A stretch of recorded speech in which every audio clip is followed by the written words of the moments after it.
Hey, what's up guys? In today's video, we're going to be going over some interesting PlayStation news. If that sounds interesting, leave a like on the video and consider subscribing if you're new. It really helps the channel grow. The first topic of the video has to do with Sony and how they held numerous meetings with devs to help design the PS5. This is coming from PlayStation Lifestyle and it reads, Sony held numerous meetings with devs to help design PS5. SSD was one of the top requests. In an interesting new video published by Wired, PlayStation Architech Mark Cerny reflected upon the PlayStation 5's design and development process, revealing that Sony held numerous meetings with game developers to brainstorm ideas and understand a bit about what helps them and what just gets in their way. Cerny revealed that Sony had been receiving requests for SSDs all the way back during the PS4 era and named Epic Games' Tim Sweeney as one of many industry professionals who were concerned about being held back by slow hard drives. Developers pushed Sony for an NVMe SSD with a read speed of at least 1 GB per second. Tim Sweeney, who is the founder of Epic Games, said hard drives were holding the industry back. Apparently, Sweeney referred to the older technology as rusty spinning media. Developers asked for an NVMe SSD with at least 1 GB per second of read speed, and we looked at that and we decided to go maybe 5 to 10 times that speed. Cerny added that he prefers brutal meetings with developers because they tend to be the most productive and result in a stronger console. I'm looking for developers that give me the hardest time and ones who really have strong opinions about what it is they need to make the game that they've been dreaming of.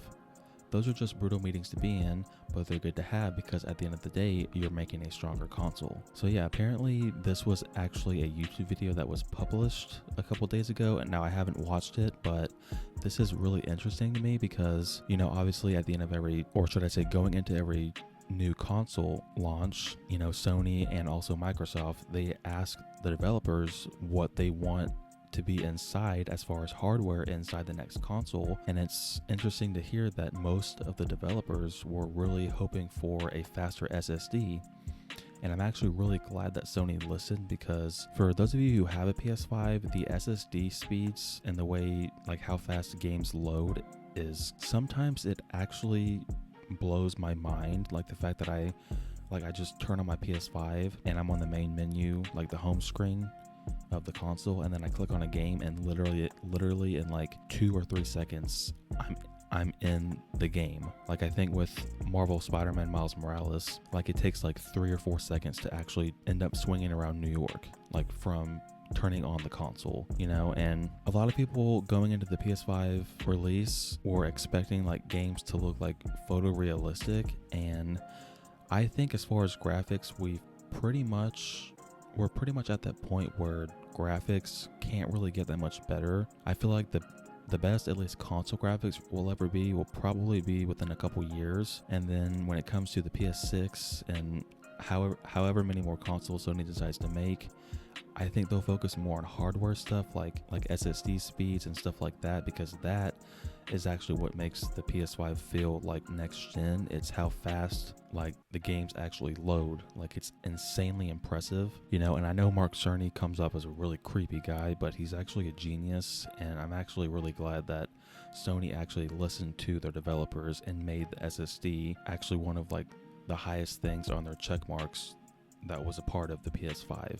Moving on to the final topic of the video, we're going to be discussing how apparently Spider-Man 2 fans are hoping that the game ends up being like The Last of Us 2. This is coming from Game Rant, and it reads, Marvel Spider-Man 2 fans want to see a story structure like Last of Us 2's. With The Last of Us 2 as a blueprint, Marvel Spider-Man fans hope the sequel will adapt a similar means for swapping between its characters. Marvel Spider-Man 2's emphasis on highlighting both of Insomniac's Spider-Man, Peter Parker and Miles Morales, is apparent in the game's official announcement trailer. But with the confirmation that Marvel Spider-Man will be single player, fans have speculated on how Insomniac could weave both characters together in gameplay. Miles, as well as Mary Jane Watson, received intermittent stealth-oriented sequences in Marvel Spider-Man that let players learn more about him and play from a unique perspective where their character lacks Spider-Man's abilities and gadgets. However, because Miles has grown into his role as Spider-Man in his own standalone title, that will no longer be an option for his character. Recently, one fan has offered an idea that would take from a highly successful narrative blueprint that Naughty Dog has previously employed. Reddit user Sunbather0 suggests that Marvel Spider-Man 2 could instate unique paths for each character that may intersect at determined moments. but are otherwise separate and deal with different characters or enemies, similar to The Last of Us 2's playable protagonist interwoven arcs. The Last of Us 2 establishes a surprise shift in character perspective when Abby becomes playable, once briefly outside of Jackson and then for a prolonged period after a climactic moment in Seattle. Abby's gameplay in The Last of Us 2 is not half-baked, and players may have been alarmed to see opportunities for several of her own upgrade skill branches become available. Abby's breadth of gameplay demonstrates that players will spend time with her that is comparable to how much time they previously spent with Ellie, particularly because Abby's narrative takes place within the same span of days. If Peter and Miles shared screen time this way, Sunbather Zero believes their intersecting arcs could be satisfying. Another more likely option suggested by B. Shively is that Insomniac may dip into its own protagonist swap feature that was implemented with Ratchet and Rivet in Ratchet & Clank Rift Apart. Ratchet & Clank Rift Apart lets players eventually swap back and forth from Ratchet and Rivet in scripted missions on specific planets, with the two separated at all times as a result. However, an open-world Manhattan throws a wrench into Ratchet & Clank Rift Apart's mission select feature unless players choose which character to freely roam as. Marvel Spider-Man Miles Morales afforded players with less gadgets in turn for remarkable bioelectric powers that would be fitting of their own upgrade benches in a sequel. If Marvel Spider-Man 2 plans to truly develop both characters as playable protagonists, fans ultimately wish that they will each have significant narratives and gameplay that are unique to each character's abilities, sensibilities, and identities. I'll be honest, when I first saw this headline that the fans for the upcoming Spider-Man sequel are wanting it to be like The Last of Us 2,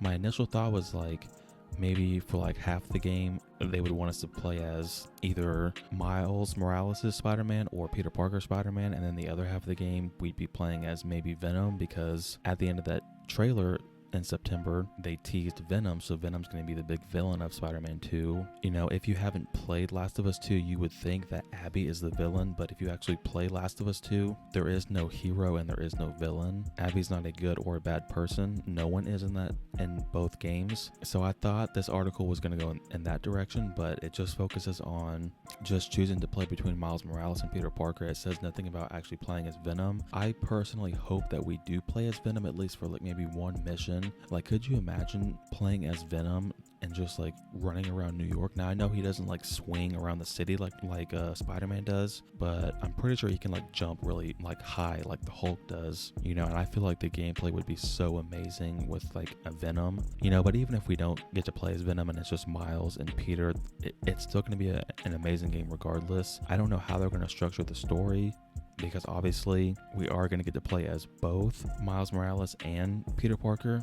I don't know if they'll make us like choose like, oh, who do you want to play this main story through, and you know, you can pick either one or the other. I kind of hope they don't do that. I hope it's just like you don't get to choose, and like whichever way the story goes, if it's more centered on Miles Morales's story, then you play as him, and then it goes back to Peter Parker, and like it just goes back and forth like that. But either way, I mean, I know the story is going to be amazing. I cannot wait for Spider-Man 2, and whether or not they end up structuring the story like The Last of Us 2, I mean, I really don't care. And it's also kind of funny because like just the headline of this article that like fans are wanting like another game to have the same story structure like Last of Us 2 after all the hate that The Last of Us 2 got for the way the story was structured. I just thought that was kind of weird, but those are just my thoughts. Down in the comment section, let me know how you would feel if Insomniac ended up copying Naughty Dog and letting you play as like between Miles and Peter, and then also maybe switching